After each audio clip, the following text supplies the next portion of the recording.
Welcome to our project, MethanoX, discovering antimicrobial agents to reduce methane emissions from rice fields. Rice paddies, essential for global food security and also among the top agricultural sources of methane. Every year, they release up to 20 to 100 teragrams of methane, a gas 28 times more potent than carbon dioxide. The culprit?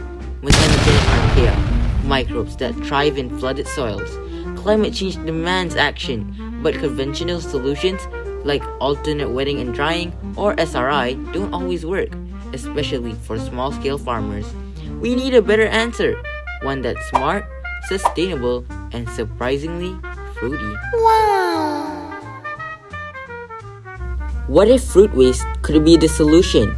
Tropical fruits like cempedak, mangosteen, and durian contain bioactive compounds with antimicrobial properties, but they've never been tested against methane-producing microbes, especially cempedak.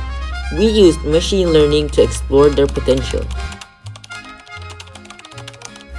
To predict which fruit compounds could inhibit Methanogen archaea, we used machine learning, specifically a support vector machine. First, we collected chemical data from tropical fruits using smells notation, a way to describe molecular structure with text. These structures were then converted into max fingerprints, which represent key chemical features in a machine-readable format. We labeled known antimicrobial and non-antimicrobial compound as 1 and 0 and trained the model to classify new ones. After optimizing the model with hyperparameter tuning and cross-validation, MethanoX achieved an accuracy rate of 88%. This means our system can reliably predict which natural compounds are likely to stop methane-producing microbes before any lab testing. Once the model was trained, we used it to screen a wide range of tropical fruit compounds. The most promising result came from A. amiranol, a natural compound found in Artocoppus integer, or also known as cempedak. It achieved a confidence score of 0.9668, the highest in our predictions, showing strong potential to inhibit Methanogen archaea.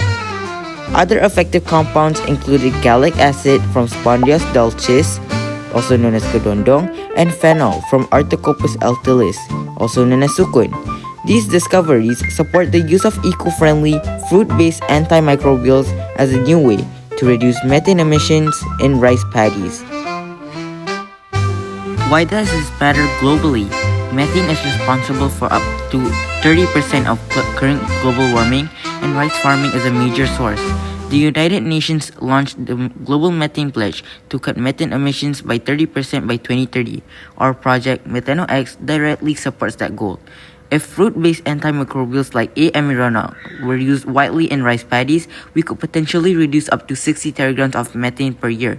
That's equivalent to removing millions of cars from the road just by repurposing agricultural waste. It's a simple, natural, and scalable solution that addresses both climate change and food waste at the same time.